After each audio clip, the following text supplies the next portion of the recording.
Hello everyone, मैं सुजीत शुक्ला स्वागत करता हूं आप सबका आपके अपने channel UPSC insights by Sujeet में। अगर आपने चैनल को अभी तक सब्सक्राइब नहीं किया तो प्लीज चैनल को सब्सक्राइब कीजिए। अगर आपको वीडियो हेल्पफुल लगते तो प्लीज इन्हें शेयर कीजिएगा। चलिए हम कंटिन्यू कर रहे हैं हमारा ऑब्लिक असिम्प्टोट्स निकालना। तो देखते हैं हमारा आज का पहला क्वेश्चन क्या दिया हुआ है। ऑब्लिक असिम्प्टोट्स में कह रहा हूँ, असल में हम पूरे असिम्प्टोट्स निकालेंगे इसके। तो फाइंड द असिम्प्टोट्स। उम्मीद है आप पिछला लेक्चर देख के आ रहे होंगे क्योंकि वो और ये कनेक्टेड है। ऑफ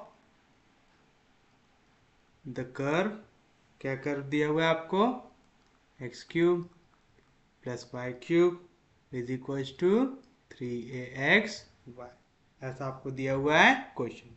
फर्स्ट स्टेप क्या रहती, आप इक्वेशन ऑफ कर्व को लिखते तो आप लिखेंगे here the given equation of curve is, क्या दिया हुआ है, X cube plus Y cube is equal to 3ax Y. यहाँ पे प्लस 3x वाई इधर आया तो माइनस 3x वाई, तो आएगा X cube plus Y cube minus 3ax Y is equal to 0। इसको इक्वेशन नंबर 1। कोई दिक्कत नहीं, कोई डाउट नहीं। फर्स्ट स्टेप हमेशा रहता है आप क्या निकालते, असिम्प्टोट्स जो पैरेलल हो एक्स एक्सिस और वाई एक्सिस को। कैसे निकालते, यहाँ पे देखो एक्स एक्सिस का जो कोएफिशिएंट है वो भी कांस्टेंट है, वाई एक्सिस का कोएफिशिएंट भी कांस्टेंट है। तो आप चाहो तो डायरेक्ट ऐसे लिख सकते, क्या लिख सकते, since the coefficients of both highest power of x that is x cube and highest power of y that is y cube are constant, therefore there are no asymptotes parallel to x axis and Y axis. समझा ऐसा क्यों, या तो आप ऐसे 3 line में अगर नहीं लिखना है तो आप ऐसा भी लिख सकते हैं, we know that the asymptotes parallel to x axis is obtained by, can be obtained by equating to 0 the coefficient of highest power of x to 0। फिर आप लिखते थे here the highest power of x that is x cube is 1 which is a constant, therefore there is no asymptote parallel, sorry, therefore there is no asymptote parallel to x axis। फिर इतना ही आप फिर से किसके लिए लिखते हैं, y axis के लिए। we know that the asymptotes parallel to y axis is obtained by equating to 0 the coefficient of highest power of y to 0। here the coefficient of highest power of y, here the coefficient of, here the coefficient of highest power of y that is y cube is 1 there, which is a constant, therefore there is no asymptote parallel to y axis। फिर से इतना पूरा फिर से लिखते हैं। अगर आपको सिर्फ और सिर्फ पैरेलल असिम्प्टोट निकालना है तो पक्के में पूरा यालिद मेथड से जाओगे आप, लेकिन यहाँ पे हमको क्या निकालना है, पैरेलल के साथ साथ ऑब्लिक भी निकालना है, क्योंकि यहाँ पे बोला है फाइंड द असिम्प्टोट्स, यानी पूरे असिम्प्टोट्स निकालना है आपको। तो हम शुरुआत ये लिख के भी कर सकते हैं, बाकी अब आपकी मर्जी। तो चलिए हमने asymptotes parallel to x axis y axis बता दिया कि यहाँ पे कोई भी असिम्प्टोट्स नहीं है जो पैरेलल हो एक्स एक्सिस और वाई एक्सिस से। अब क्या निकालना है, अब हमको निकालना है ऑब्लिक असिम्प्टोट्स। तो फॉर ऑब्लिक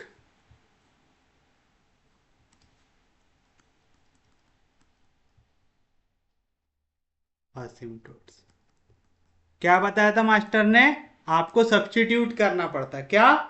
x के जगह 1 और y के जगह m in highest power of x cube and y cube. यहां पे देखो सबसे बड़ा पावर क्या है? 3 3 है, तो उसमें कर दो सब्स्टिट्यूट। तो आप लिखेंगे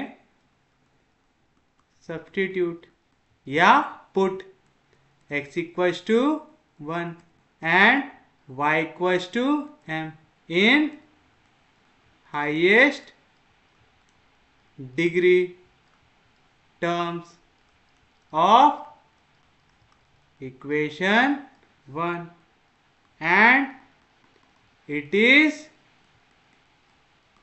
denoted by phi n of m। तो आपको therefore phi n of m क्या मिलेगा बताइए। इक्वेशन 1 में सबसे बड़ा पावर क्या है? 3, x का क्यूब y का क्यूब, है ना, ये दोनों है सबसे बड़े पावर के। यहाँ पे x का पावर क्या है? 1, y का पावर क्या है? 1, दोनों मल्टीप्लीकेशन में, तो दोनों का कंबाइंड डिग्री कितना आएगा? 2। तो ये दोनों टर्म होगी डिग्री 3 की, ये एक टर्म होगी डिग्री 2 की, हो गई। तो चलिए डिग्री 3 वाली टर्म में पहले हमको सब्स्टिट्यूट करना है। x के जगह 1, y के जगह m, तो क्या आएगा? 1 का क्यूब प्लस m का क्यूब आएगा। तो यहाँ पे आपको मिलेगा 1 का क्यूब यानी 1 प्लस m का क्यूब आएगा। फिर क्या करते? आप पुट करते phi N of m equal to 0। तो आप लिखेंगे put phi N of m is equal to 0। तो क्या मिलेगा आपको? 1 प्लस m का क्यूब इज इक्वल टू 0।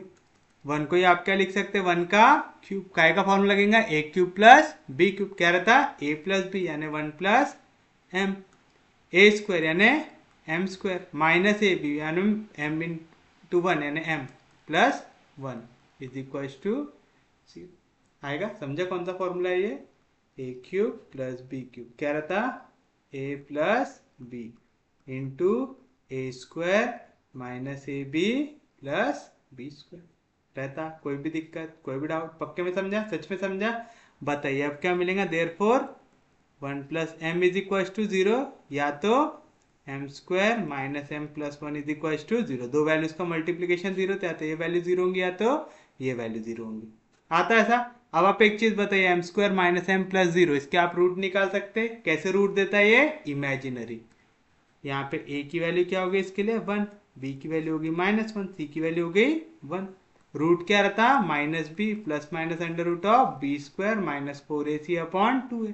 तो क्या मिलेगा? माइनस बी यानी माइनस इंटू माइनस प्लस हो जाएगा, plus minus under root of B का स्क्वायर माइनस 1 का square 1 minus 4 of A C यानी 4 इंटू 1 क्या आएगा? 4 अपॉन 2a, 2 इंटू 1 2। तो देखो 1 माइनस 4 कितना आएगा? -3। स्क्वायर रूट ऑफ -3 कैसा नंबर देगा? Imaginary number. तो याद रखना हमेशा ये वाला रूट कैसे रूट देता है? Imaginary root. तो इसको कंसिडर करेंगे क्या? नहीं करेंगे। तो आप लिखेंगे therefore m is equal to -1, यहाँ पे +1 इधर गया तो -1। क्यों? Since m square minus m plus 1 is equal to 0 gives imaginary roots. आपको निकाल के दिखाना है क्या? नहीं, आपको समझाने के लिए निकाल के दिखा। आप डायरेक्ट लिखेंगे m square minus m plus 1 gives imaginary root. तो m की कितनी वैल्यू मिली आपको? 1। तो m इज इक्वल टू -1 आया। m निकालने के बाद आप क्या निकालते हो? आप निकालते हो value of c। Value of c निकालने के लिए आपको इसका डेरिवेटिव भी लगता है, तो निकाल लो। Phi dash of N m कैसे निकालते? आपको डेरिवेटिव लगाना है विथ रिस्पेक्ट टू m। किसमें? फाइ एन ऑफ m में। किस पे लगाना है? फाइ एन ऑफ m में, यानी इस पे एक बार डेरिवेटिव लगा दो। तो क्या मिलेगा आपको? d upon D M of 1 plus M cube. 1 constant, उसका डेरिवेटिव 0। m क्यूब का डेरिवेटिव 3m स्क्वायर। तो phi dash of N M क्या है? Value 3m square. क्यों निकाल रहे हैं? क्योंकि हमको वैल्यू ऑफ c निकालना है। वैल्यू ऑफ c कैसे निकालते हैं आप? अब आप आओगे नेक्स्ट हायर डिग्री टर्म में। अभी तक सबसे बड़ा डिग्री क्या था? 3। उससे छोटा डिग्री कौन है? 2। तब आप आएंगे पुट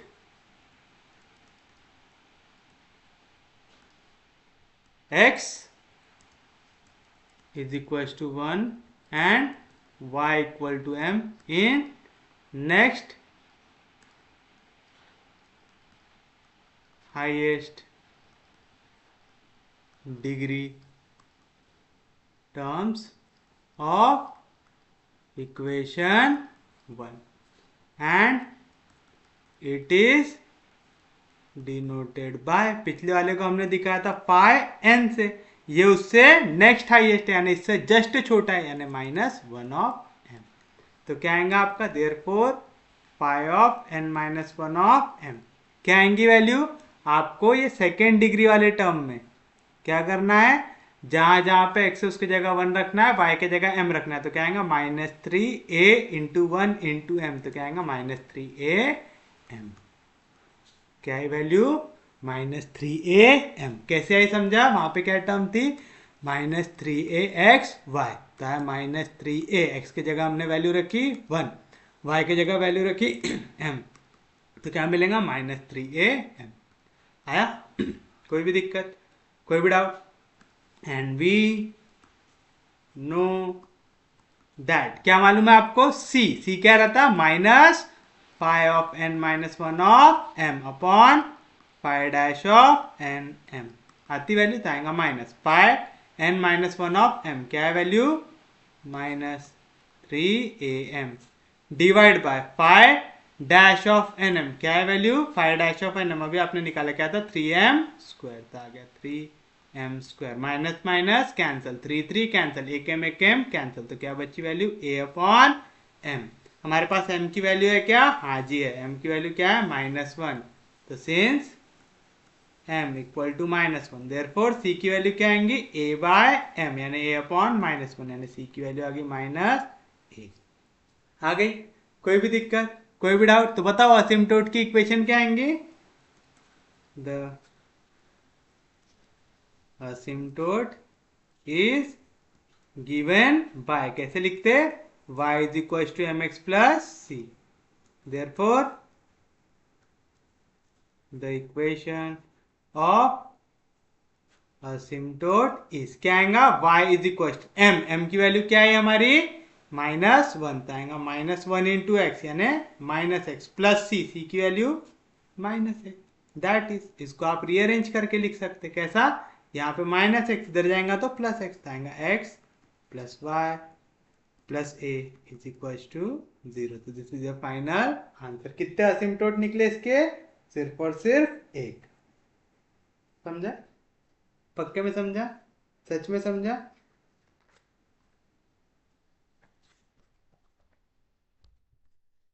चलिए अब निकालते हैं हम नेक्स्ट क्वेश्चन, जो है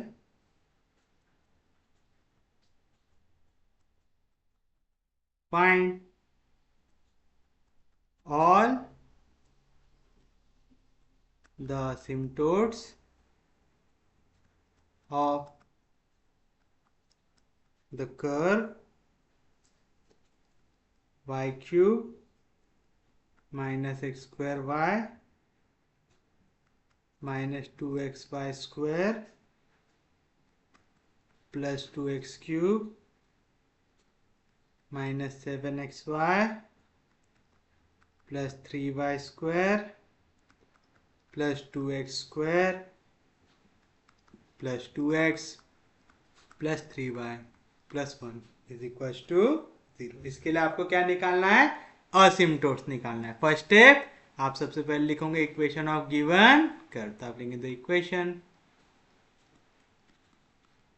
ऑफ गिवन कर्व इज, लिखो पूरी की पूरी क्या है, y cube minus X square Y minus 2xy square plus 2x cube minus 7xy plus 3y square plus 2x square plus 2x plus 3y plus 1 is equal to 0। Equation number 1, कोई दिक्कत नहीं, कोई डाउट नहीं। Next step क्या रहती, आप देखोगे क्या कोएफिशिएंट किसके, x के सबसे बड़े पावर के और y के सबसे बड़े पावर के। y का सबसे बड़ा पावर क्या है, क्यूब, कोएफिशिएंट 1।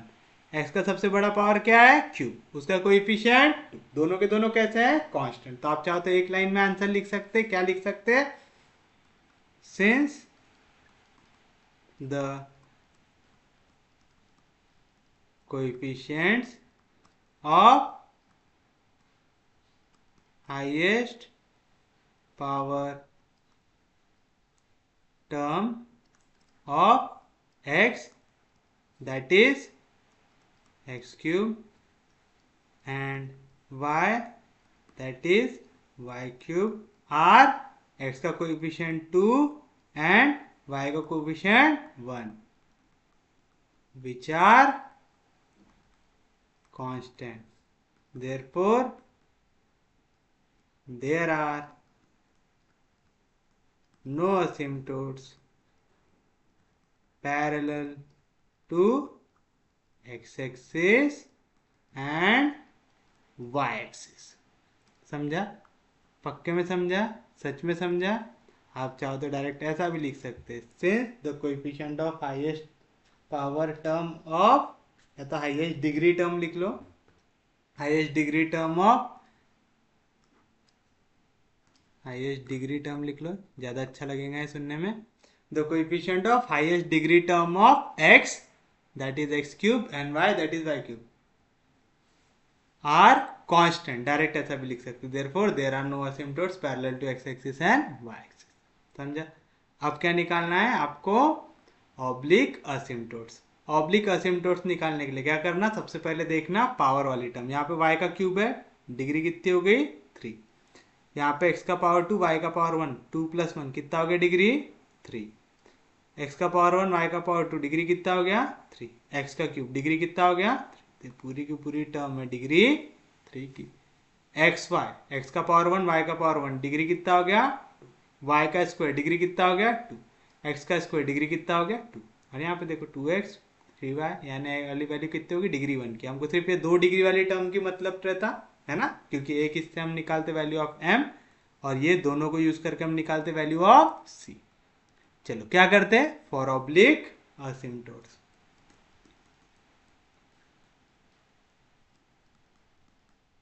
क्या करते? Put x equals to 1 and y equal to m in highest degree terms of equation 1, and it is denoted by phi n of m. चलो बताओ phi n of m की value क्या हो जाएंगी? ये थी पूरी डिग्री 3.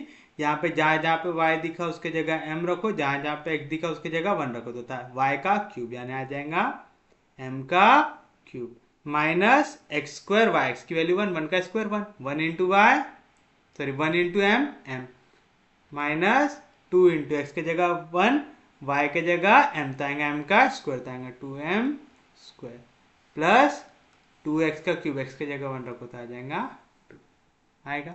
कोई भी दिक्कत, कोई भी डाउट? नेक्स्ट स्टेप क्या रहती? Put phi n of m is equal to 0. तो क्या मिलेंगे आपको? phi n of m को 0 रखेंगे तो m क्यूब, इसको रीअरेंज कर लेते, that is phi n of m is equal to, सबसे आगे क्यूब रख लो m क्यूब, उसके बाद स्क्वायर रखो तो माइनस 2m का स्क्वायर, उसके बाद m रखो तो माइनस m प्लस 2. आएगा ऐसा? चलिए तो क्या मिलेगा? m क्यूब, फिर उसके बाद minus 2m square minus m plus 2 is equal to 0. इसको दो इक्वेशन नंबर 2. आएगा? अब आपको ऐसे m की वैल्यू निकालना जो इस इक्वेशन को क्या करे? सेटिस्फाई करे. तो पहले हम m की जगह रख के देखते हैं 1, m की जगह 1 रखेंगे तो 1 माइनस 2 माइनस 3, और ये 1 + 1 2 हो जाएगा. तो ये सेटिस्फाई कर रहा है कौन सी वैल्यू? 1 कर रहा है. देखो m की जगह 1 रखेंगे, 1 का क्यूब 1, 1 का स्क्वायर 1, माइनस 1, तो माइनस 2 माइनस 1 माइनस 3, 1 + 2 3. तो आप लिखेंगे as m equals to 1 satisfy equation 2. Therefore, m equals to 1 is a root of equation 2. है ना? तो m की एक वैल्यू हमको मिल गई. क्या मिल गई? 1 मिल गई. अब m इक्वल्स टू 1 यूज करेंगे, इससे क्या लगाएंगे? Synthetic division method. Synthetic division के लिए मैं यहाँ पे लिख लेता हूँ पहले, फिर उसको हम लोग पीछे कॉपी पेस्ट कर देंगे. क्या करते हैं सिंथेटिक डिवीजन यूज करने के लिए? सबसे पहले तो यहाँ पे m की जो वैल्यू निकाले उसको यहाँ पे लिखते हैं, तो m की वैल्यू थी 1. अब कोएफिशिएंट देखो, m क्यूब का कोएफिशिएंट कुछ भी नहीं दिख रहा है, क्या है? 1. m स्क्वायर के सामने माइनस 2, m के सामने सिर्फ माइनस साइन आएगा माइनस 1, उसके बाद कांस्टेंट, तो आ जाएगा 2. आएगा? कोई भी दिक्कत, कोई भी डाउट? बस अब इसको क्या करना है, सॉल्व करना है आपको।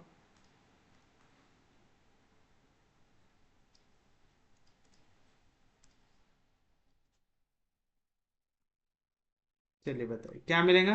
पहली वैल्यू एज इट इज नीचे आती, वन आया, one one jar one, minus two plus one कितना आएगा, minus one, one into minus one minus one, minus one minus one minus two, one into minus to minus two, minus two minus two zero. अगर यहाँ पे zero नहीं आ रहा तो आपने गलती की है। फिर आप लिखेंगे therefore equation two can be written as, यानी आपने क्या कर दिया, ये जो इक्वेशन टू आपने बनाया था ना, इसके फैक्टर्स निकाल लिए। जो पूरी इक्वेशन टू थी इसके फैक्टर निकाल लिए। पहला फैक्टर m की वैल्यू क्या थी, वन, इधर आएगा तो माइनस वन, तो पहला फैक्टर आ गया m माइनस वन।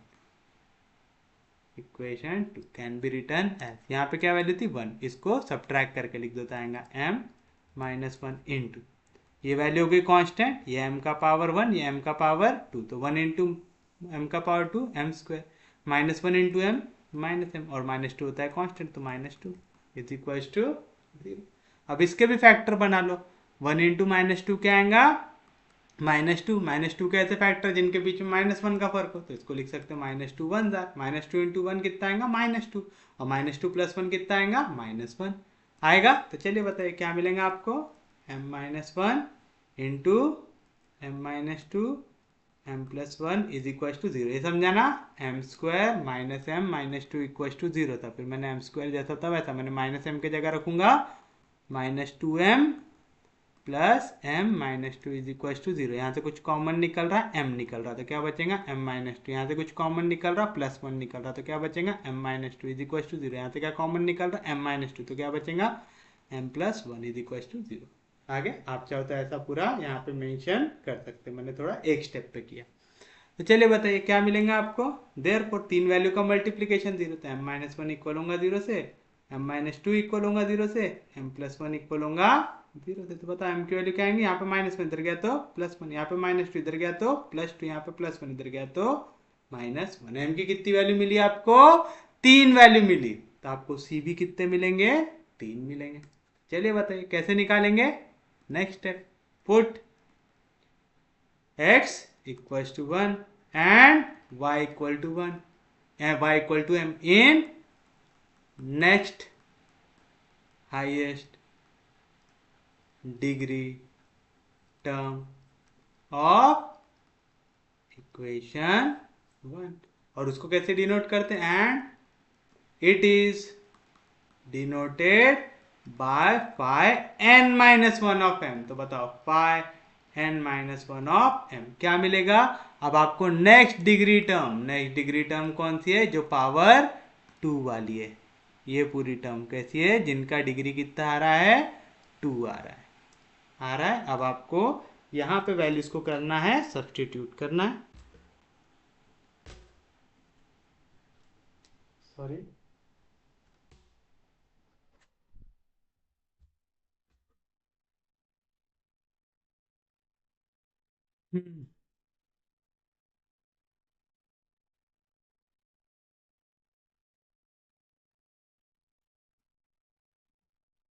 ये पूरी टर्म है हमारी, वो क्या करना है, यहाँ पे जहां जहां पे x है उसके जगह रखना है वन, y के जगह रखना है m। तो बताओ क्या मिलेगा, माइनस सेवन, एक्स के जगह आ गया वन, y के जगह आ गया m, तो आएगा minus seven m, plus three into y का स्क्वायर, y के जगह रखना है m, तो आएगा m का square, plus two into one का स्क्वायर वन, तो टू वन जार आएगा। तो pi n minus one of m, क्या है value, minus seven m plus three m square plus, हाय कोई भी दिक्कत, कोई भी डाउट, पक्के में समझा, सच में समझा।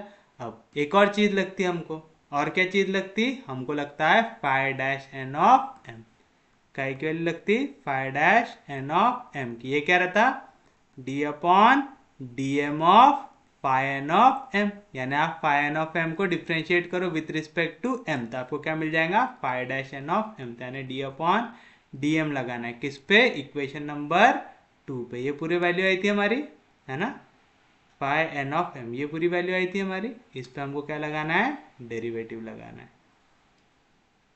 इसको कर लो कॉपी, इतना नीचे तो पेस्ट होता नहीं है यार अपने इसमें,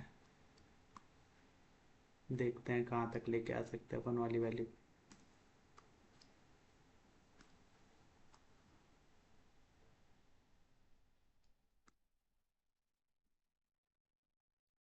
क्या है वैल्यू इसकी, m cube minus 2m² minus m plus 2। इस पर क्या लगाना है आपको, डेरिवेटिव लगाना है। तो चलिए बताइए क्या मिलेगा, एम क्यूब का डेरिवेटिव क्या आएगा, 3m² माइनस 2 जैसा था वैसा, m² का डेरिवेटिव 2m, तो 2 2 जार 4m, माइनस m का डेरिवेटिव 1, 12 कांस्टेंट है उसका डेरिवेटिव 0, तो लिखने की जरूरत है क्या, नहीं है।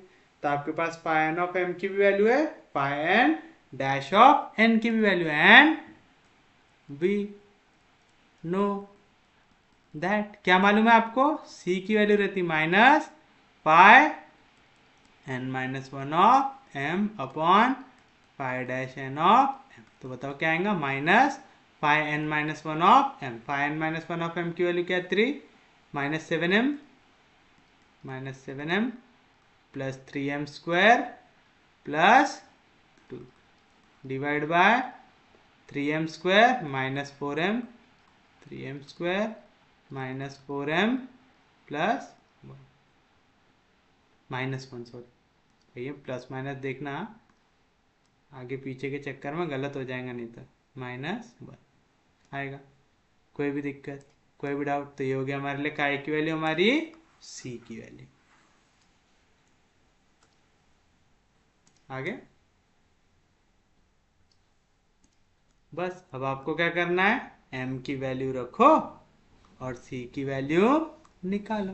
तो आप लिखेंगे व्हेन m की पहली वैल्यू हमने क्या निकाला था 1, तो when m equals to 1, then c की वैल्यू क्या आएंगी माइनस, m की जगह क्या रखना है 1, तो minus 7 into 1 minus 7 plus 3 into 1 का स्क्वायर 3 प्लस 2 अपॉन 3 इंटू 1 का स्क्वायर 3 माइनस 4 इंटू 1 4 माइनस 1, तो क्या आएगा माइनस ऑफ 3 प्लस 2 5, 7 में से 5 गया तो बचेगा minus 2 upon minus 4 minus 1 minus 5 और 3 कितना आएगा माइनस 2, माइनस 2 कैंसर, तो क्या है आंसर माइनस 1। तो सी की वैल्यू क्या आ गई पहली, माइनस 1, कब, जब m की वैल्यू है 1, तो सी मिल रहा है हमको माइनस 1, मिला, कोई भी दिक्कत, कोई भी डाउट। व्हेन m की दूसरी वैल्यू क्या थी 2, तो when m equals to 2, then c की वैल्यू क्या आएंगी माइनस ऑफ 7 2 जार 14 प्लस 3 इंटू 2 का स्क्वायर 4 3 4 जार 12 प्लस 2 बाय 3 इंटू 2 का स्क्वायर 4 4 3 जार 12 माइनस 4 2 जार 8 माइनस, कोई भी दिक्कत, कोई भी डाउट, पक्के में समझा, सच में समझा।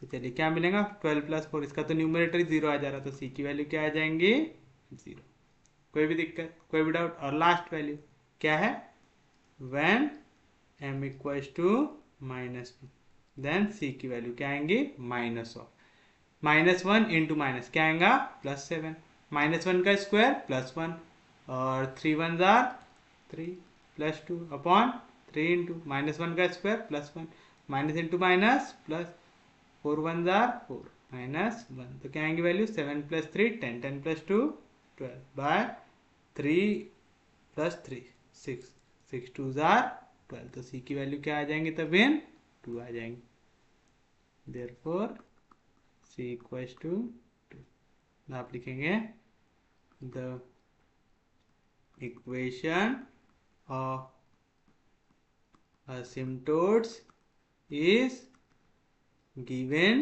by, कैसे लिखते हैं, y is equals to mx plus c, therefore the equation of asymptotes to the given curve r, चलिए बताइए क्या आएगा, y is equals to mx, m की पहली वैल्यू क्या है आपके पास, m की वैल्यू है 1, तो 1 इंटू एक्स यानी आएगा x प्लस c, उस वक्त c की वैल्यू क्या है माइनस 1, तो आ गया माइनस 1, दैट इज यहाँ पे आपको जैसा रखना है, आपको वाई साइड शिफ्ट करेंगे तो आएंगे x minus 5 minus 1 equals to 0, समझा, x जैसा था वैसे यहाँ पे प्लस 5 इधर आया तो माइनस 5 था, x minus 5 minus 1 is equals to 0। Second equation y is equals to mx, m की वैल्यू क्या है 2, तो आएगा 2x प्लस c, c की वैल्यू क्या है 0, तो प्लस 0, दैट इज ये 2x जैसा था वैसे यहाँ पे प्लस 5 इधर आया तो minus 5 equals to 0। And final equation क्या रहती, y is equals to m x plus c. चलो क्या आएगा, y is equals to m की वैल्यू क्या है -1, तो -1 into x minus x plus c यानी प्लस, दैट इज यहाँ पे माइनस इधर आया तो plus x, x plus y minus 2 equals to 0। तो ये हो जाएंगे आपकी इक्वेशन ऑफ असिम्प्टोट्स। क्या हो जाएंगे ये, इक्वेशन ऑफ असिम्प्टोट्स। कोई भी दिक्कत, कोई भी डाउट, समझा पक्के में, सच में समझा, पक्के में समझा?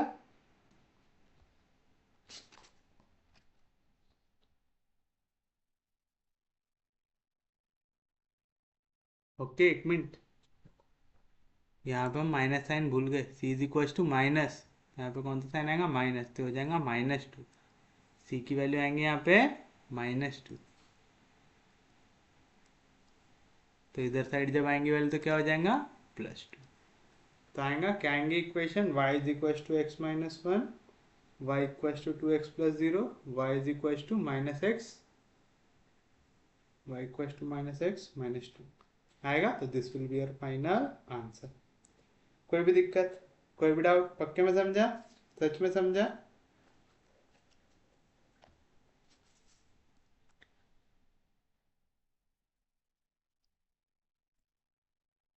चलिए देखिए आपका नेक्स्ट क्वेश्चन जो है,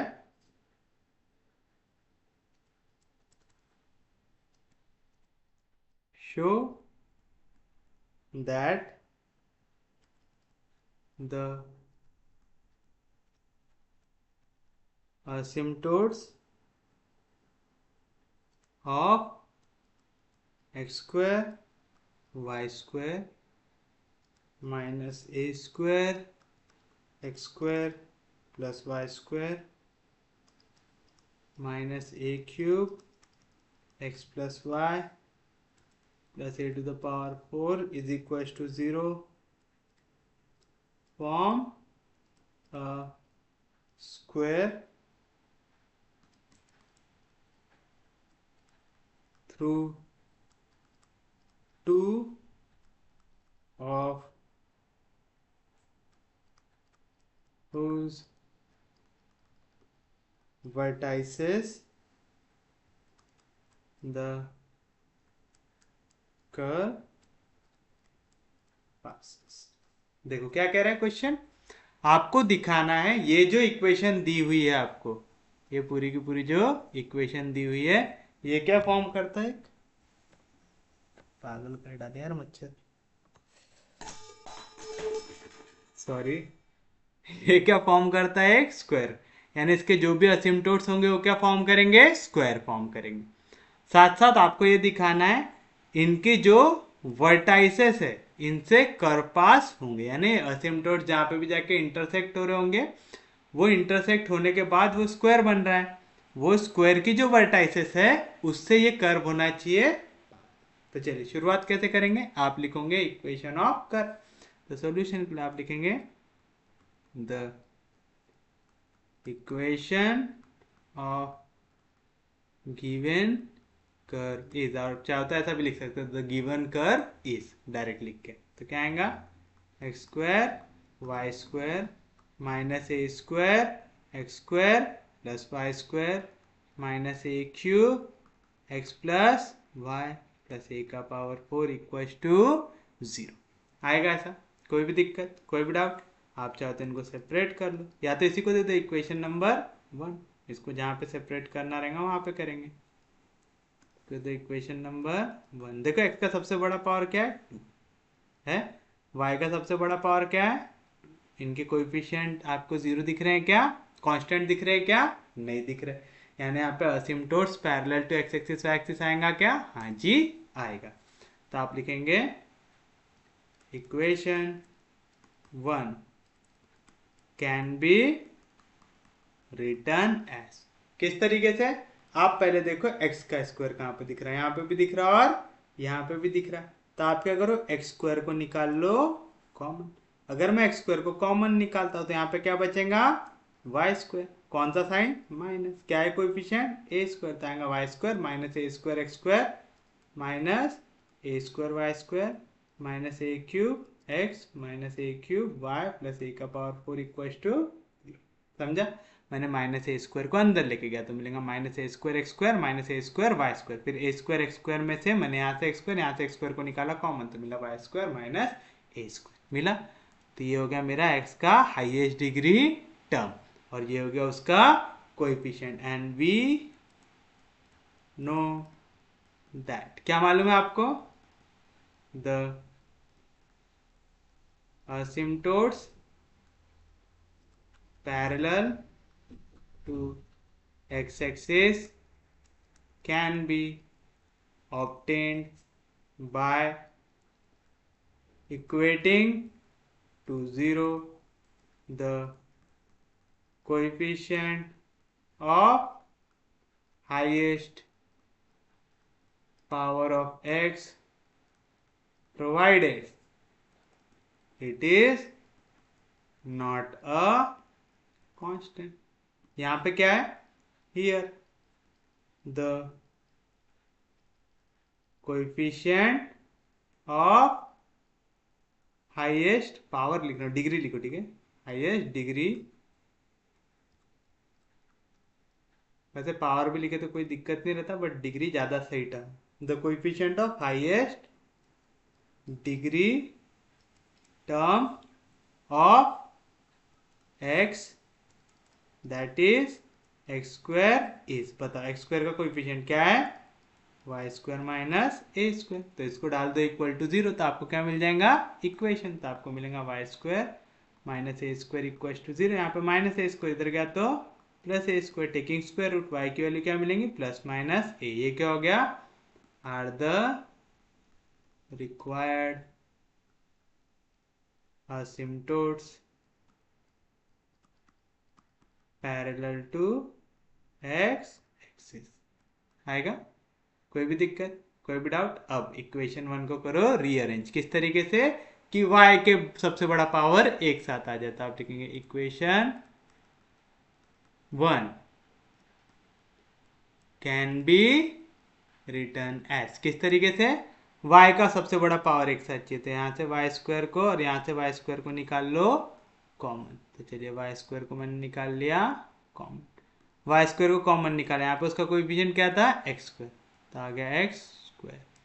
ब्रैकेट के बाहर क्या है? यहाँ पे वाई स्क्वायर के साथ माइनस ए स्क्वायर, तो आ गया माइनस ए स्क्वायर। फिर क्या बचा? ये माइनस ए स्क्वायर जाके एक्स स्क्वायर से मल्टीप्लाई होगा तो आएगा minus a square x square. उसके बाद minus a cube x plus Y, तो minus a cube x minus a cube Y plus a का पावर 4 इज इक्वल टू 0 आएगा। तो ये हो गया मेरा वाई का हाईएस्ट डिग्री टर्म और ये हो गया उसका coefficient and we know that. क्या मालूम है आपको? The asymptotes parallel to y-axis can be obtained by equating to 0 the coefficient of highest power of y provided it is not a constant। यहाँ पे क्या वैल्यू?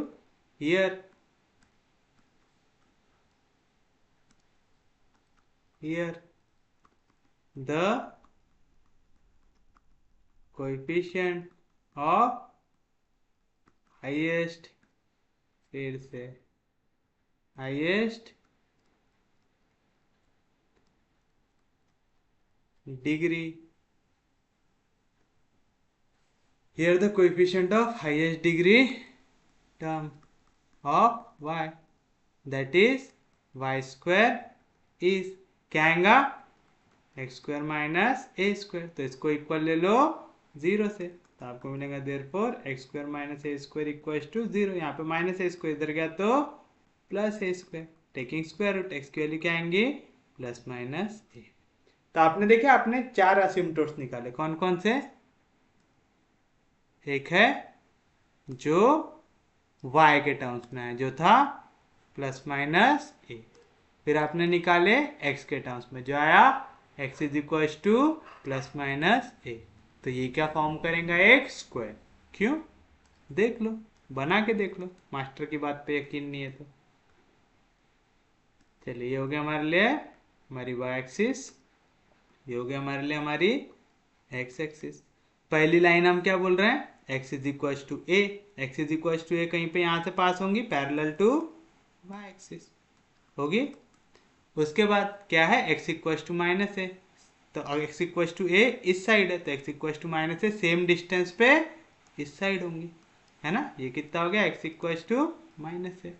अगली लाइन क्या थी, y equal to a. y equal to a कहीं यहाँ पे ऊपर से पास होंगी सेम डिस्टेंस पे, जितना ये a का डिस्टेंस है तो ये भी a का डिस्टेंस है, ये भी a का डिस्टेंस है, और सेम डिस्टेंस में नीचे साइड कौन पास होगा, y इक्वल टू माइनस ए होगा। तो ये चारों की चारों लाइन क्या फॉर्म करेंगी, स्क्वायर। जहां पे इनका डिस्टेंस कितना रहेगा, देखो x एक्सिस से यहां तक कितना है डिस्टेंस, प्लस ए, यहां से यहां तक माइनस डायरेक्शन में, लेकिन डिस्टेंस कितना है a. Distance can never be negative, तो ओरिजिन से लेफ्ट हैंड साइड की तरफ ए डिस्टेंस है, तो टोटल डिस्टेंस कितना हो गया यहाँ का, ए प्लस ए, यानी 2a डिस्टेंस हुआ। कोई भी दिक्कत, कोई भी डाउट, तो आपको मालूम यहाँ से यहाँ पे तक का लेंथ है 2a 2a 2a 2a, तो आप लिखेंगे therefore the asymptotes of the curve, कौन सा, इक्वेशन 1 डाल देते हैं, the asymptotes of the curve represented by equation 1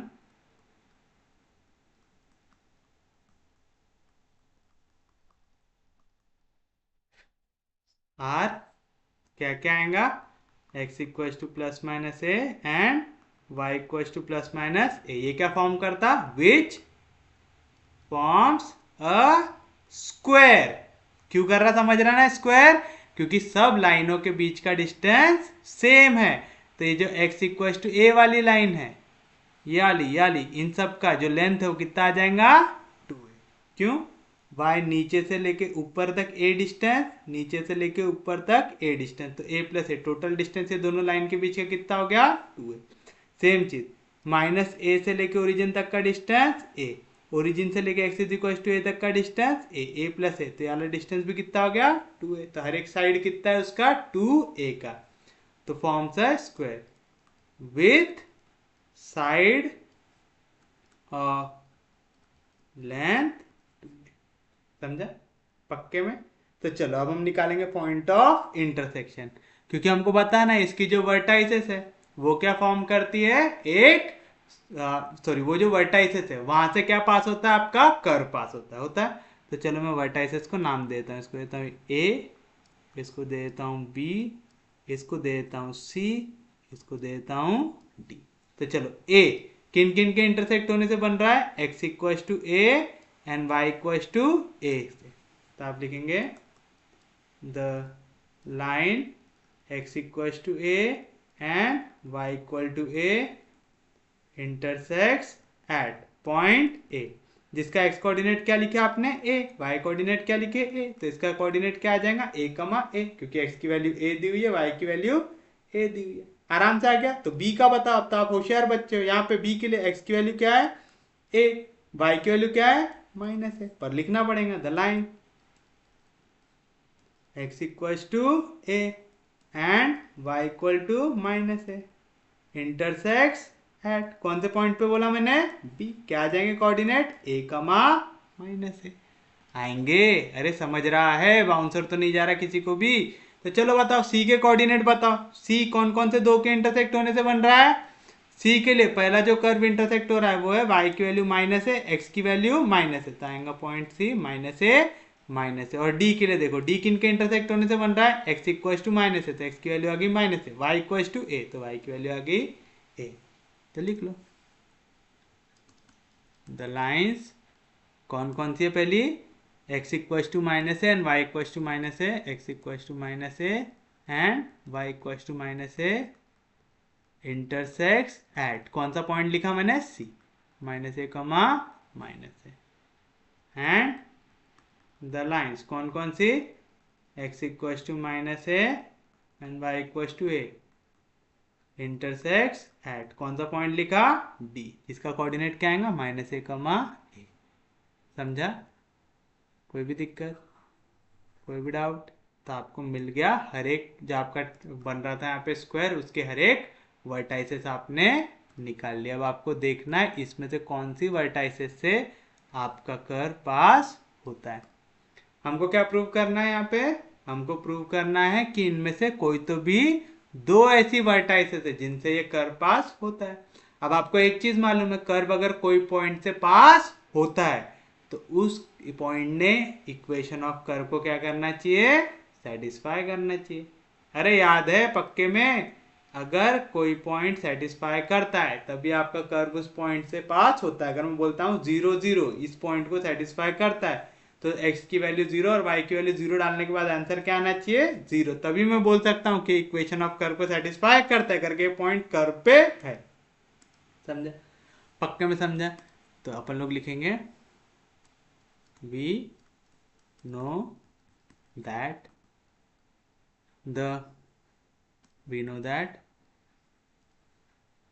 a curve, जैसा लिखो, a point lies on a curve, a point lies on a curve only if it satisfies equation of curve. क्या लिख रहा हूं, समझ रहा है? एक पॉइंट कर्व के ऊपर तभी आएगा, कर्व के ऊपर कब आएगा, जब कर्व उसके ऊपर से जाएगा। कब, जब वो इक्वेशन ऑफ कर्व को क्या करेगा, सेटिस्फाई करेगा। तो पहले पॉइंट ए क्या है, पॉइंट ए है ए कमा ए। तो फॉर पॉइंट के जगह मैं लिख देता हूं वर्टाइसेस, क्योंकि हमको वर्टाइसेस बोला था ना। फॉर वर्टाइस ए क्या है, ए का कोऑर्डिनेट ए कमा ए। तो आप लिखेंगे put x equals to a and y equals to a in LHS of equation 1। अगर इक्वल्स टू RHS आ गया यानी इक्वेशन को सेटिस्फाई कर रहा है, तो बताओ LHS क्या हो जाएगा, x square minus a square. X के जगह क्या वैल्यू डालना है मेरे को, ए स्क्वायर। तो क्या आ जाएगा, ए स्क्वायर माइनस ए स्क्वायर आएगा, a square minus a square into A square minus a square x square आएगा, माइनस ए स्क्वायर एक्स के जगह ए डालो तो आएगा a square minus a cube x आएगा, minus a cube into x, x के जगह क्या आ जाएगा, ए। अच्छा, अपन कहाँ पे इक्वेशन 1 पे डालना था, हम लोग कहाँ पे डाल रहे हैं, हम इस पे डाल दिए। रुको, हाँ, इक्वेशन 1 बोले तो इक्वेशन 1 पे ही सब्स्टिट्यूट करो। भले ही वो भी इक्वेशन 1 को सॉल्व करने के बाद ही आई है, लेकिन एग्जैक्ट इक्वेशन 1 पे ही डालो।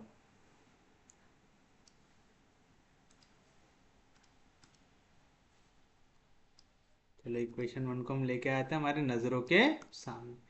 क्या करना है, x के जगह डालना है a, y के जगह डालना है a, और देखना है एक्स स्क्वायर आएगा a square into y square आएगा a square minus a square into x square plus y square, दोनों की जगह ए आएगा तो a square plus a square minus a cube into x plus y यानी a plus a का power 4। देखो equal to 0 आता कि नहीं आता, a square into A square a का power 4, a square plus a square 2a square minus two a का power 4, a plus a 2a into minus a square क्या आएगा, माइनस 2a का पावर 4 प्लस ए का power 4, ए का power 4 0, ए का power 4 2a का power 4 और माइनस 2a का पावर 4 0, क्या बचा, माइनस 2a का पावर 4। लेकिन मेरा RHS क्या था, 0, which is not equal to 0, therefore LHS is not equal to RHS।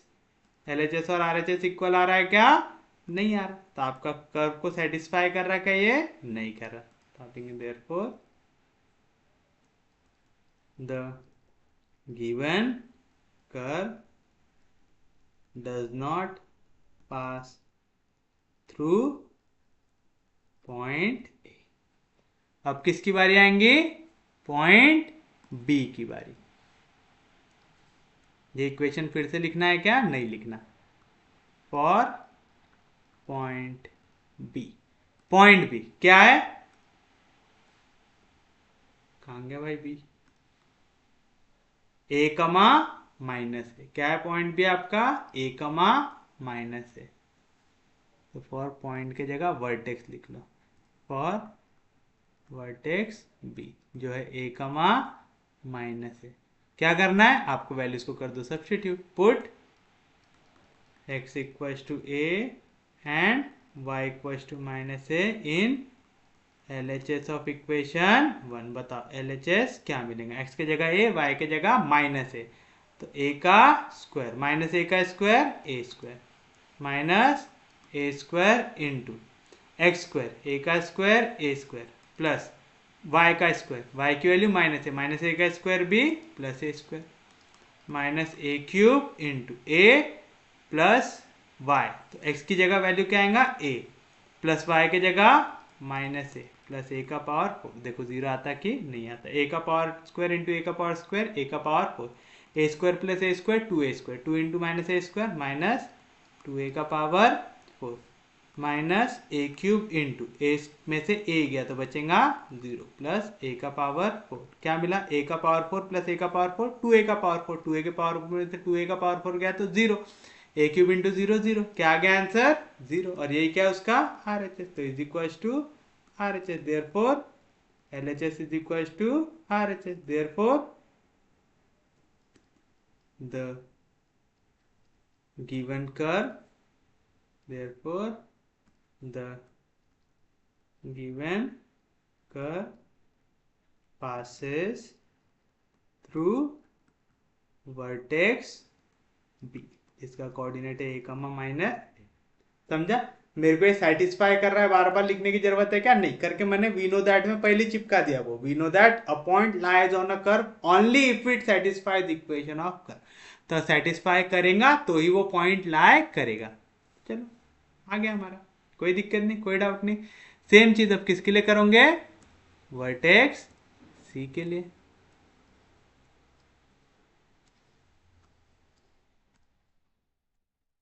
For vertex सी क्या थी? माइनस ए कमा माइनस था। तो put x equals to minus a and y equals to minus a in LHS of equation 1। बताओ LHS क्या आएगा? Minus a का square a square minus y का square a square आएगा minus a square into x का square minus a का square a square plus y का square minus a का square a square minus a cube into x की value minus है, Y की value minus है plus a का power 4। देखो इक्वल टू 0 आता कि नहीं आता? A square into A square, a का power 4, a square plus a square 2 A square, तो plus into minus minus 2 1 jar 2, A square into A square, a का पावर 4, ए का पावर 4 है। कोई भी दिक्कत, कोई भी डाउट? 2 माइनस है माइनस 2 है, minus into minus plus 2 1 jar 2, ए क्यूब इंटू ए का पावर 4 प्लस ए का पावर 4, 2a का पावर 4 माइनस 2a का पावर 4 कैंसिल, a का पावर 4 प्लस a का पावर 4, 2a का पावर 4। क्या आना चाहिए था आंसर? 0। हमारा क्या आ गया? 2a का power 4 which is not equal to 0। Therefore LHS is not equal to RHS। तो अगर LHS इक्वल नहीं है RHS से, यानी इक्वेशन को सेटिस्फाई कर रहा क्या? नहीं कर रहा। तो आप बोल सकते हो therefore the given curve do not या does not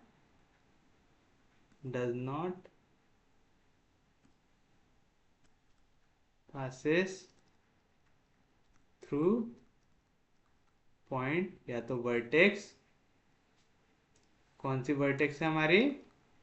C minus a minus A.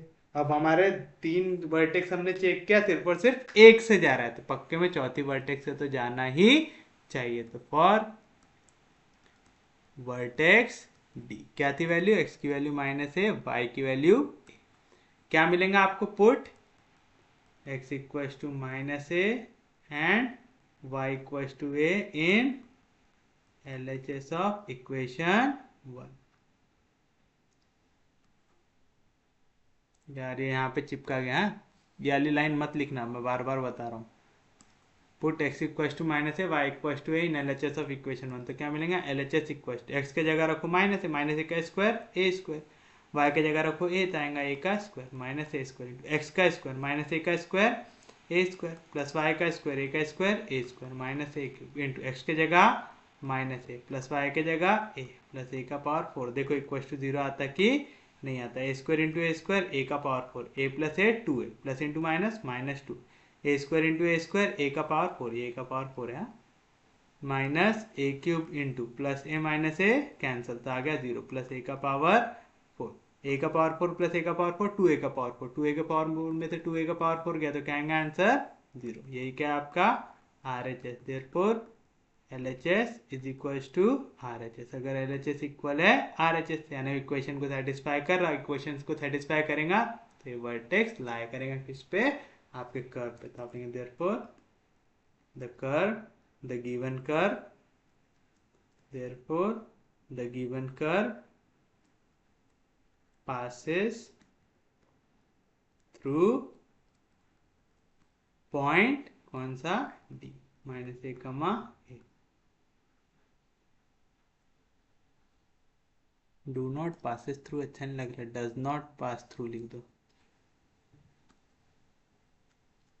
Does not pass through point D, और पॉइंट डी से पास हो रहा है, सी से पास नहीं हो रहा। तो कौन कौन से दो वर्टेक्स से पास हो रहा है, वो बी से पास हो रहा है और डी से पास हो रहा है।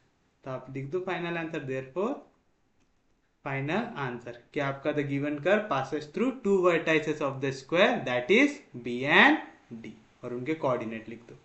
कोई भी दिक्कत, कोई भी डाउट? क्वेश्चन बड़ा था लेकिन इम्पोर्टेंट था, उम्मीद है समझा होगा। आसान था वैसे, इतना ज्यादा हार्ड भी था क्या? नहीं, बस आपको दिखाना था। पैरेलल एक्सिस में ही आपका स्क्वायर बन गया था, फिर उनके कोऑर्डिनेट निकाले, जो भी सेटिस्फाई करता है उससे वो पास होता है।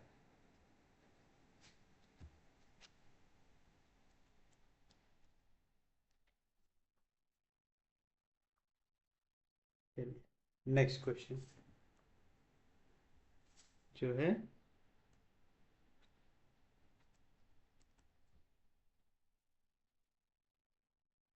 Find the asymptotes of the curve x plus y का whole square into x plus y plus 2 minus x minus 9y plus 2 equals to 0। चलिए क्या दिया हुआ आपको, इसके क्या निकालना है आपको, असिम्प्टोट्स निकालना है। तो शुरुआत कैसे करेंगे, the equation of given curve is क्या दी हुई है, एक्स प्लस वाई का whole square into x plus y plus 2 minus x minus 9y plus 2 equals to 0। That is a plus b का होल स्क्वायर क्या रहता, a square plus twice of a B plus B square, a की जगह x रख दो B की जगह y रख दो, into x plus y plus 2 minus x minus 9y plus 2 equals to 0। तो चलो पहले एक्स स्क्वायर जाके मल्टीप्लाई होगा ये ब्रैकेट के साथ, तो क्या मिलेगा आपको, x square into x x cube plus x square into y x square y plus 2 into x square 2x square. अब 2xy जाके पूरे ब्रैकेट के साथ मल्टीप्लाई होगा तो 2xy इंटू एक्स क्या आएगा 2x square Y, 2xy into Y क्या आएगा 2xy स्क्वायर प्लस 2 2 जार 4xy। अगली वैल्यू वाई स्क्वायर जाके मल्टीप्लाई होंगे पूरे ब्रैकेट के साथ, तो क्या मिलेगा x into y square x y square plus y into y square y का cube plus 2y square minus x minus 9y plus 2 equals to 0। That is, चलो ढूंढो सबसे पहले x का सबसे बड़ा पावर जो है क्यूब। अब देखो एक्स स्क्वायर जिसमें हो और फिर y, तो x square y 2x square y तो आ जाएगा प्लस 3x स्क्वायर वाई। अब ऐसा ढूंढो जिसमें x हो फिर y का स्क्वायर हो, यहाँ पे एक्स और वाई का स्क्वायर, यहाँ पे एक्स और वाई का स्क्वायर, तो 2xy square plus x y square क्या आएगा, प्लस 3xy स्क्वायर। अब ऐसा ढूंढो जिसमें y का क्यूब हो, यहाँ पे सिर्फ एक कहता है प्लस y का क्यूब। अब ढूंढो जिनमें x का स्क्वायर हो, यहाँ पे 2x स्क्वायर, यहाँ पे और कहीं पे है क्या, नहीं है, तो आ गया 2x स्क्वायर, फिर एक्स वाई वाली टर्म तो प्लस 4xy, फिर वाई स्क्वायर वाली टर्म प्लस 2y स्क्वायर, फिर जितना बचा हुआ है क्या है, minus x minus 9y plus 2 equals to 0। ऐसा करने से क्या फ़ायदा हुआ, ये देखो ये पूरी टर्म्स ऐसी है जिनका डिग्री क्या है 3, एक्स का क्यूब एक्स का पावर 2 इंटू वाई का पावर 1 तो डिग्री हो गया 3, एक्स का पावर 1 वाई का पावर 2 डिग्री हो गया 3, वाई का क्यूब डिग्री हो गया 3।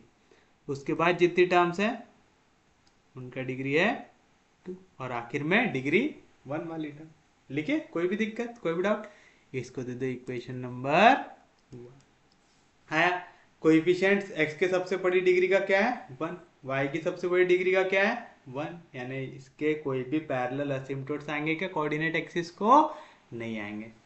समझा, तो आप लिखेंगे since the coefficient of highest degree term of x and y are constants, therefore there are no asymptotes parallel to, आप चाहो तो कोऑर्डिनेट एक्सिस भी लिख सकते हैं या तो x axis and y axis, तो x एक्सिस y एक्सिस से पैरेलल कोई भी असिम्प्टोट नहीं है। नेक्स्ट स्टेप निकालने के लिए आप क्या करते हैं, आप सब्स्टिट्यूट करेंगे। अब क्या पैरेलल असिम्प्टोट्स नहीं है तो कहानी खत्म होती क्या, नहीं। कौन से असिम्प्टोट्स हो सकते हैं, ऑब्लिक असिम्प्टोट्स हो सकते हैं, तो for oblique asymptotes next step for oblique asymptotes. कैसे निकालते हैं ऑब्लिक असिम्प्टोट्स, आप करेंगे put x equals to 1 and y equals to m in highest degree term of equation 1 and it is denoted by phi n of m। तो बताओ therefore phi n of m क्या मिलेगा, highest degree term मतलब degree 3, मैंने mark करके रखा हूं कितनी टर्म है, बस x के जगह डालो 1, y के जगह डालो m, तो आएगा x का क्यूब यानी 1 का क्यूब तो 1 प्लस 3 इंटू 1 का स्क्वायर 1, तो 3 1 जार 3 इंटू m, तो आएगा 3m plus 3 into 1 3, 3 into y square यानी 3 इंटू वाई के जगह डाले m, तो आ गया m square plus m cube, क्यों, क्योंकि y का क्यूब था, y की जगह डालना है। आ गया, कोई भी दिक्कत, कोई भी डाउट, आप चाहो तो यहीं पे डेरिवेटिव भी निकाल लो, therefore pi dash n of m क्या आएगा d upon D M of, इसका डेरिवेटिव लगा दो 1 plus 3m square plus m cube का डेरिवेटिव, 1 कांस्टेंट है उसका डेरिवेटिव 0 प्लस 3 कांस्टेंट है डेरिवेटिव के बाहर m का डेरिवेटिव 1 प्लस 3 कांस्टेंट है डेरिवेटिव के बाहर m स्क्वायर का derivative 2m plus m cube का derivative 3m square, therefore pi N dash of m की वैल्यू क्या आएंगी 3 प्लस 3 2 जार 6m प्लस 3m स्क्वायर। आ गया, उसके बाद आपको वैल्यू निकालना है m की, तो आप क्या करते पाई एन ऑफ m को ले लेते 0, तो आप लिखेंगे put pi n of m equals to 0, तो क्या मिलेगा पाई एन ऑफ m के जगह रख दो 0, पाई एन ऑफ m की value 1 plus 3m square plus m cube is equals to 0। और आपको ये समझ में आ रहा, काय का फॉर्मूला है ये a plus b whole cube का, तो आप इसको लिख सकते देयरफॉर m प्लस 1 का whole cube is equals to 0, क्यों, क्योंकि a प्लस बी का होल क्यूब क्या रहता है a cube plus 3a square b plus 3ab square plus b cube होता है a क्यूब यानी m का cube plus 3a square b यानी 3m स्क्वायर इंटू 1 तो है 3m square plus 3 a b square, a की जगह रखो एम, तो 3 × m × 1 प्लस 1 को लिख सकते हैं 1 का क्यूब। आया इस फॉर्म में? कोई भी दिक्कत, कोई भी डाउट? यहाँ पे क्यूब आ रहा है, मतलब m+1 कितने बार मल्टीप्लाई हो रहा है? 3 बार। तो m+1 × m+1 × m+1 equals to आएगा। कोई भी दिक्कत, कोई भी डाउट? पक्के में समझा, सच में समझा? और जिनको ऐसा नहीं करना आता वो लोग क्या कर सकते हैं? यहाँ पे आपका सिंथेटिक डिवीजन से सॉल्व करो। कैसे? यहाँ पे m की एक ऐसी वैल्यू ढूंढो जो इस इक्वेशन को क्या करे? सेटिस्फाई करे। यहाँ पे सब वैल्यू कैसी है? पॉजिटिव, लेकिन कटने के बाद आंसर 0 चाहिए, तो आप m की कैसी वैल्यू डालोगे? नेगेटिव। तो मैं पहले m की जगह डालूंगा -1, -1 का क्यूब -1, -1 का स्क्वायर +1, तो 3 × 1 = 3, 3 में से 1 गया तो 2 बचा, -1 × 3 -3, तो यहाँ पे आया -1, -1 + 1 0, तो m = -1 सेटिस्फाई कर रहा है। जो लोगों को ये क्यूब डायरेक्ट बनाना नहीं समझा वो क्या करेंगे? सिंस m = -1 सेटिस्फाई, तब आपको देना पड़ेगा इसको इक्वेशन 2, तो आप लेंगे satisfy equation 2, therefore m = -1 is a root of equation 2 लिखेंगे। फिर m = -1 लेके इसके कोएफिशिएंट लिखो। m का क्यूब क्या है? कोएफिशिएंट 1, m का स्क्वायर क्या है? कोएफिशिएंट 3, m का कोएफिशिएंट क्या है? 3, और कांस्टेंट वैल्यू 1, तो 1 जैसा था वैसा, -1 × 1 -1, 3 × -1 2, 2 × -1 -2, यहाँ पे बचेगा 1, 1 × -1 -1 बचा 0, तो आप इसको फिर लिखेंगे therefore equation 2 can be written as, क्या लिखेंगे?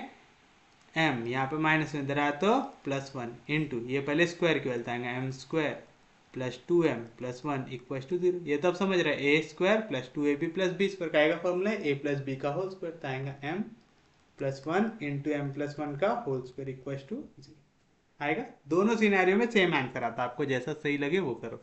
तीन वैल्यूज का मल्टीप्लीकेशन 0, यानी पहला ब्रैकेट = 0, दूसरा ब्रैकेट = 0, तीसरा ब्रैकेट = 0, यानी यहाँ पे +1 इधर आया तो -1, यहाँ पे +1 इधर आया तो -1, यहाँ पे +1 इधर आया तो -1, तो आपको m की कितनी वैल्यू मिली? 3। लेकिन तीनों के तीनों वैल्यू कैसी है? सेम। कैसी है m की तीनों की तीनों वैल्यू? सेम है। तो फिर आप यहाँ पे c की वैल्यू कैसे निकालते? जब भी m की वैल्यू रिपीट होती है तो आप c की वैल्यू कैसे निकालते? हमारे फॉर्मूले से। कौन से वाले फॉर्मूले से? याद है? अगर m की दो वैल्यू इक्वल हो जाए, m1 इक्वल हो जाए m2 से, तो आप क्या करते हैं? यहाँ पे कितनी वैल्यू इक्वल है? दो वैल्यू। क्या करते थे फिर आप लोग? आप हर एक चीज को शुरुआत करते थे, जैसे यहाँ पे दो वैल्यूज रिपीट हो रही, तो हम क्या करते थे? सबसे पहले जो हमारा n ऑफ m है, इस पे कितने बार डेरिवेटिव लगाएंगे? 2 बार, क्योंकि कितनी वैल्यू रिपीट हो रही? 2 बार। इसको मल्टीप्लाई करेंगे c के स्क्वायर से, कितनी वैल्यू रिपीट हो रही? 2 बार। इसको डिवाइड करेंगे 2 फैक्टोरियल से, क्यों? क्योंकि कितनी वैल्यू रिपीट हो रही? 2 बार। अब पूरी चीजों को 1 से कम करो। c का स्क्वायर था तो इसको लिखो c, डिवीजन में 2 फैक्टोरियल था, इसको लिखो 1 फैक्टोरियल। यहाँ पे 5 कितने डेरिवेटिव थे? तो अब लगाओ एक डेरिवेटिव। यहाँ पे n की वैल्यू क्या थी? n, तो यहाँ पे आ जाएगा n-1 ऑफ n। याद आ रहा है? फिर उसके बाद सबको 1 से कम करो, यहाँ पे c का पावर हो जाएगा 0, तो लिखने की जरूरत है नहीं। 1 - 1 कितना हो जाएगा? 0 फैक्टोरियल, कितना होता है? 1, लिखने की जरूरत है नहीं। यहाँ पे डेरिवेटिव को 1 से कम करो तो आ जाएगा 5, है ना? एक डंडी भी हट गई, पहले 2 डंडी थी, अब एक डंडी, अब एक भी डंडी नहीं। यहाँ पे n का क्या था? n-1, अब आ जाएगा n-2 इंटू आता, और इसको ले लेते = 0 लिखते। ऐसा कब लिखते? जब दो वैल्यूज इक्वल है। यहाँ पे कितनी वैल्यू इक्वल है? 3। हम बोल रहे हैं m1 इक्वल है m2 से इक्वल है m3, है ना? यहाँ पे तीनों वैल्यूज में हमारी m की वैल्यू क्या आई? तीनों केसेस में m की वैल्यू आई -1, यानी m कितने बार रिपीट हो रहा है? 3 बार रिपीट हो रहा है। हो रहा है, तो आप यहाँ पे कितनी वैल्यू रिपीट हो रही? 3। तो हर एक का पावर कैसे शुरू होगा? 3 से, तो आएगा c का क्यूब अपॉन 3 फैक्टोरियल। डेरिवेटिव कितने बार लगेगा? 3 बार। किसमें? n ऑफ m पे। अब 1 से कम करो तो आएगा c का स्क्वायर, 3 फैक्टोरियल की जगह 2 फैक्टोरियल। अभी तक 3 बार डेरिवेटिव था, अब लगेगा 2 बार डेरिवेटिव। n का पावर 1 से कम करो तो आएगा n-1 ऑफ m, प्लस फिर से 1 से कम करो पावर तो आएगा c अपॉन 1 फैक्टोरियल। यहाँ पे एक और बार डेरिवेटिव कम करता आएगा 5 ऑफ, एक और कम करता है n-2 ऑफ m, प्लस फिर से एक कम करो, c का पावर 0। किसी भी चीज का पावर 0 लिखने की जरूरत है क्या? नहीं, क्योंकि 1 होता है। वन में से वन गया जीरो फैक्टोरियल भी वन होता है, लिखने की जरूरत है क्या? नहीं। एक डेरिवेटिव हट जाएगा तो बचेगा 5। अब n-2 की जगह आएगा n-3 ऑफ m, इसको ले इक्वल टू सी। आता है? कोई भी दिक्कत, कोई भी डाउट? सच में समझा, पक्के में समझा? तो हम ये वाला फॉर्मूला लगाएंगे। क्यों? क्योंकि यहाँ पे आपका m रिपीट हो रहा है 3 बार। हो रहा है? कोई भी दिक्कत, कोई भी डाउट? समझ रहा है ना पक्के में? यहाँ पे m की वैल्यू कितनी बार आई? 3 बार सेम वैल्यू आई। तो आप लोग क्या करेंगे, c की वैल्यू निकालोगे कौन से फैक्टर फॉर्मूले से? सेकेंड वाले से। तो आप लेंगे since the value of m is कितना है? -1 -1 सेम वैल्यू 3 बार। तो आप लेंगे therefore c is obtained by using formula. कौन सा फॉर्मूला?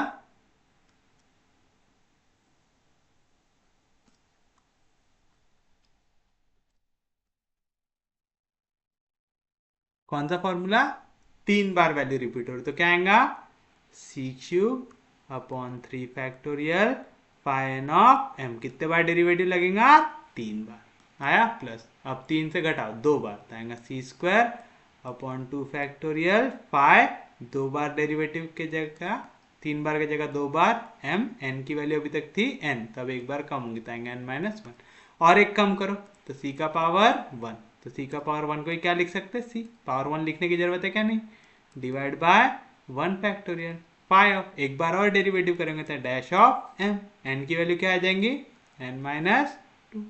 और एक बार कम करो तो आएगा c का पावर 0, लिखने की जरूरत है नहीं। 0 फैक्टोरियल लिखने की जरूरत है नहीं, डेरिवेटिव हटा दो और यहाँ पे आ जाएगा n-3 of m equal to.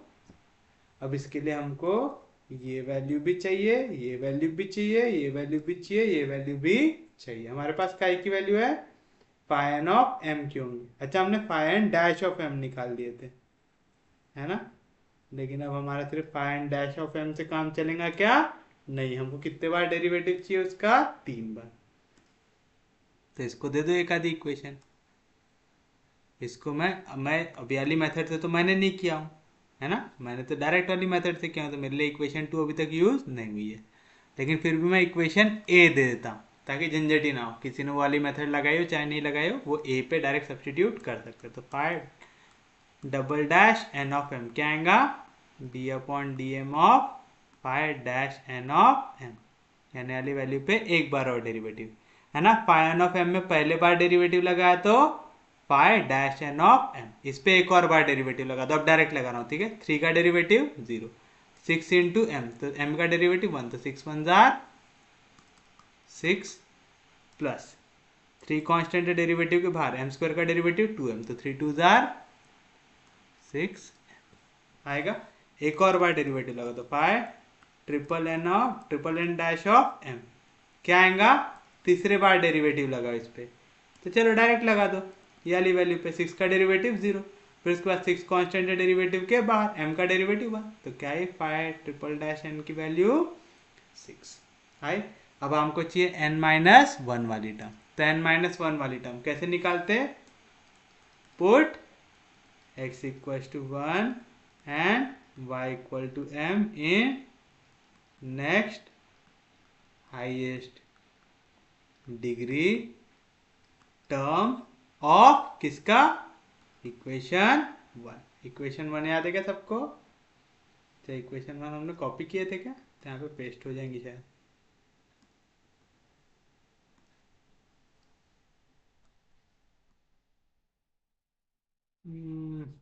बहुत बढ़िया है, नीचे ही कर लेते हैं। चलिए, अब ये लाइन के बाद आप डायरेक्ट यह लाइन लिखेंगे।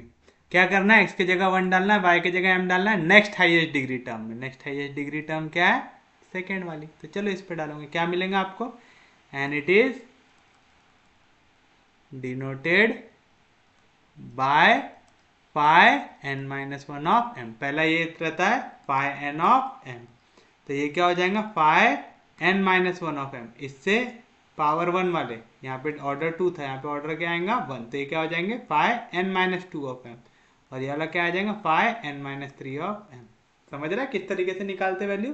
तो चलो क्या आएगा आपका? Therefore five n minus one of m, यानी ये हो गया सबसे हाईएस्ट डिग्री टर्म जो था हाईएस्ट डिग्री 3। अब आप जाओगे डिग्री 2 पे।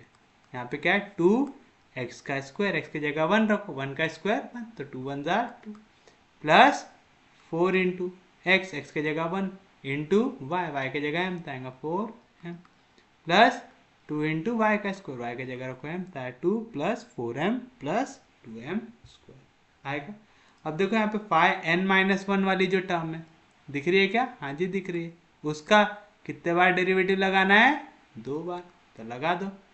पहली बार लगाओ तो क्या आएगा five dash n minus one of m, 2 का डेरिवेटिव 0 प्लस 4 कांस्टेंट है डेरिवेटिव के बाहर, m का डेरिवेटिव 1 प्लस 2 कांस्टेंट है डेरिवेटिव के बाहर, m स्क्वायर का डेरिवेटिव 2m, तो 2 2 जार 4। इस टाइप के क्वेश्चन में ऐसा डायरेक्ट करना, नहीं तो बहुत टाइम वेस्ट होगा। फिर से डेरिवेटिव लगाओ, five double dash of n minus one of m, 4 का डेरिवेटिव 0 प्लस 4 कांस्टेंट है डेरिवेटिव के बाहर, m का डेरिवेटिव 1, तो ये हो गया हमारे पास डबल डैश वाली वैल्यू। हो गया। नेक्स्ट कैसे निकालेंगे? Put x equals to 1 and y equals to m in next highest degree term of equation 1 and it is denoted by, पहले वाले को कैसे किए थे? फाइव एन ऑफ एम, उसके बाद वाले को five n minus one of m, तो ये क्या आएगा five n minus to.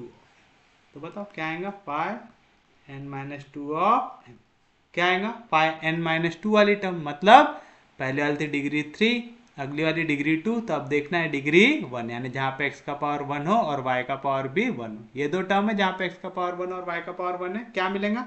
x की जगह रखना है 1, उसके सामने माइनस साइन, तो आएगा minus 1 minus 9 into y, y की जगह क्या रखना है? n रखना है। फाइव एन माइनस टू वाली टर्म दिख रही है? हाँ जी दिख रही है। उसके ऊपर कितने डैश दिख रहे हैं? एक डैश, यानी कितने बार डेरिवेटिव लगाना है? एक बार लगाना है, लगा दो।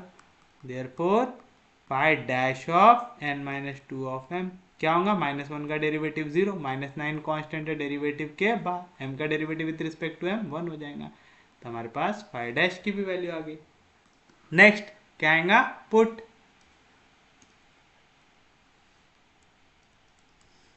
x equals to 1 and y equal to m in next highest degree term of equation 1 and it is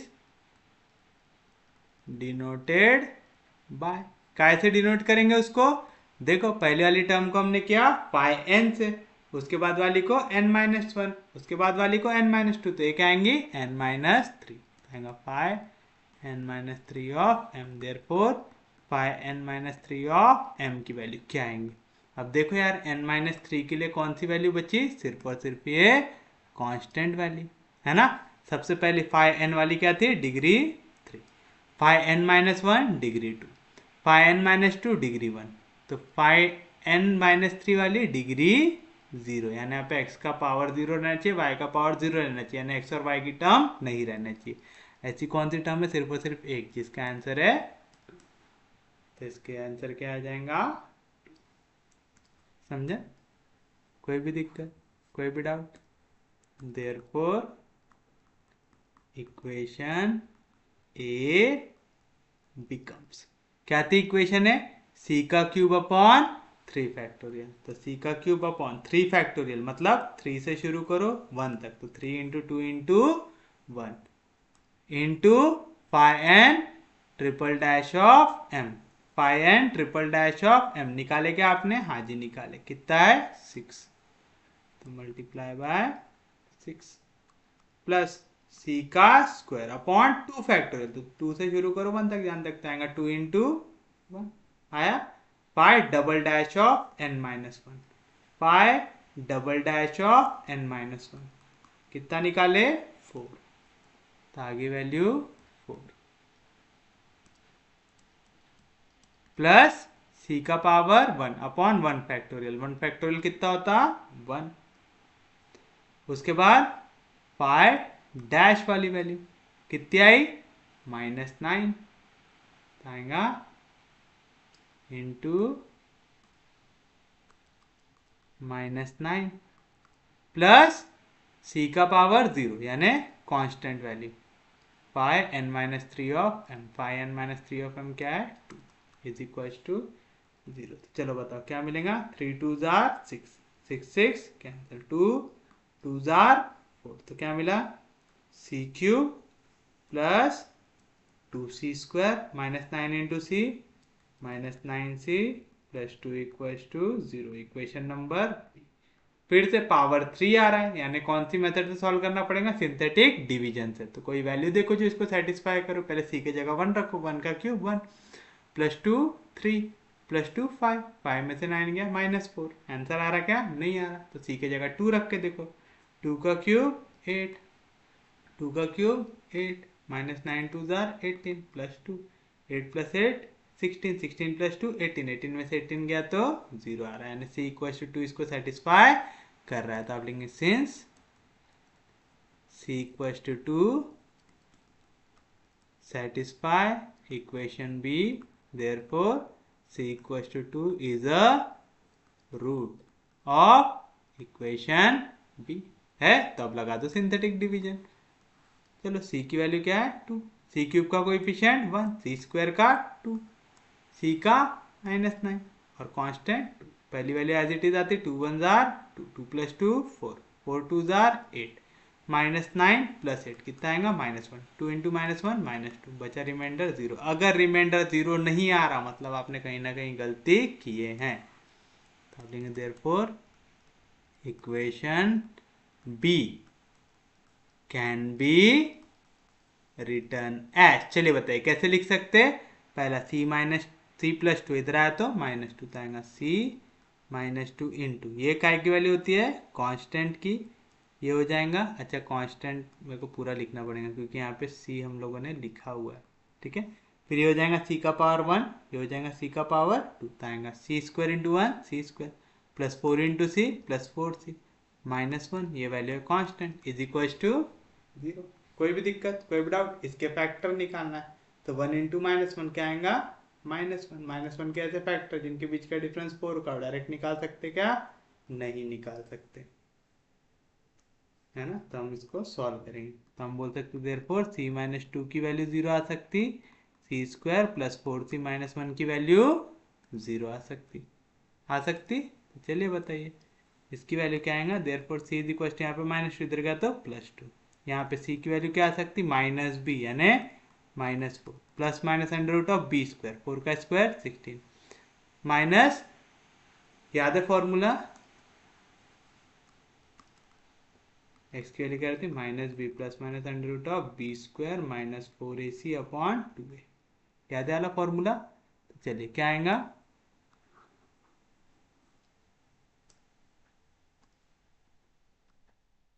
c is equal to -b plus minus under root of b square 4 का square 16 -4ac तो 4 into 1 into -1 आएगा +4 आएगा upon 2a तो 2 1 jar आएगा। कोई भी दिक्कत कोई भी डाउट पक्के में समझ रहा है ना कैसे निकाल रहे हैं।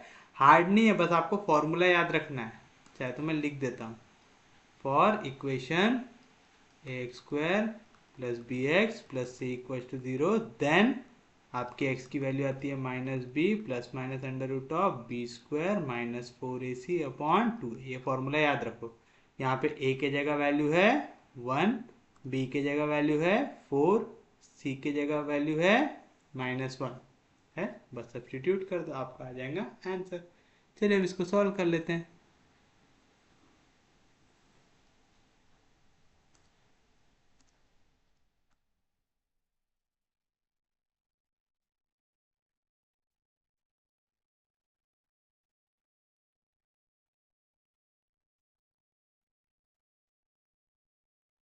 c equal to 2 c is equal to -4 plus minus under root of 14 16 plus 4 कितना हो जाएगा 20। तो 20 को मैं क्या लिख सकता हूँ 2√5 लिख सकता हूँ पक्के में अंडर रूट ऑफ 20 है 20 को मैं क्या लिख सकता हूँ 4 5 जार 20 4 का स्क्वायर है 2 का तो मैं इसको लिख सकता हूँ 2√5 डिवाइड बाय 2 तो c की वैल्यू क्या आएंगी 2 तो यहाँ पे क्या आएंगे -4, 2 से डिवाइड कर दो दोनों को तो आएगा -2 प्लस माइनस √5, समझा ना। 2 2 जार 4, 2 2 कैंसिल तो बचा √5। तो आपको सी की कितनी वैल्यू मिली यहाँ पे 3, सी की वैल्यू है पहले 2, दूसरी है -2 प्लस √5 और तीसरी है -2 माइनस √5। आगे सी की 3 value.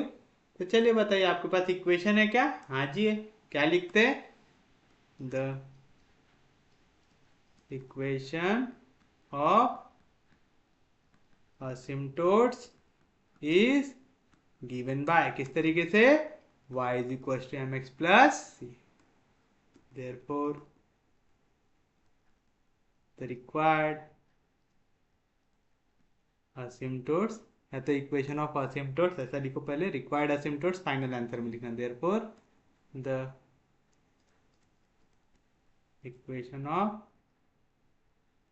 asymptotes to curve 1 are क्या आएगा y इक्वल टू, अब देखो हर एक केस में m की वैल्यू है आपके पास, हर एक केस में आपके पास m की वैल्यू क्या है -1, तो हर एक जगह पे आप m की जगह क्या रखोगे -1, तो आएगा y is equal to -x, y is equal to क्या था mx, m की वैल्यू -1 तो आएगा -x प्लस c, पहले c की वैल्यू है, इसको या तो इसी फॉर्म में रखो या तो x और y को एक साथ लेके जाओ, ठीक है। मैं ऐसे ही रख रहा हूँ उसको। y is equal to mx, m की वैल्यू फिर से क्या है -1 तो आएगा -x प्लस c, c की दूसरी वैल्यू क्या है -2 plus √5 and y is equal to mx -1 into x क्या आएगा -x प्लस c, c की तीसरी वैल्यू -2 माइनस √5 रहेगा आपके लिए आपका फाइनल आंसर। समझा? कोई भी दिक्कत, कोई भी डाउट? बहुत बड़ा था क्वेश्चन, पक्के में समझ में आया? सच में समझ में आया? कोई दिक्कत नहीं, कोई डाउट नहीं? तो उम्मीद है आपको समझ में आ रहा होगा। अब आप एक क्वेश्चन आपके लिए ले लो होमवर्क, आपको निकालना है पूरे के पूरे असिम्पटोट्स फॉर द कर्व। कौन सा? 4x³ - 3xy² -y³ + 2x² -xy -y² -1 = 0। इसके लिए आपको निकालना है पूरे के पूरे असिम्पटोट्स। तो कल हमारा असिम्पटोट्स के ऊपर रहेगा फाइनल लेक्चर। कल बचे हुए असिम्पटोट्स से रिलेटेड क्वेश्चन हम निपटा लेंगे और फिर बढ़ेंगे हम हमारे थोड़े से लिमिट्स की ओर। एक बार लिमिट्स देख लेते हैं, फिर नेक्स्ट टॉपिक सॉल्व करेंगे। तो उम्मीद है आपको लेक्चर समझ में आ रहे होंगे। अगर आपको लेक्चर समझ में आ रहे, यूजफुल लग रहे तो प्लीज़ चैनल को सब्सक्राइब कीजिए, वीडियो को शेयर कर दीजिए। सबसे इंपॉर्टेंट चीज़, पढ़ते रहिए, रिवाइज करते रहिए। हम लोग मिलेंगे कल, तब तक के लिए take care, have a nice day.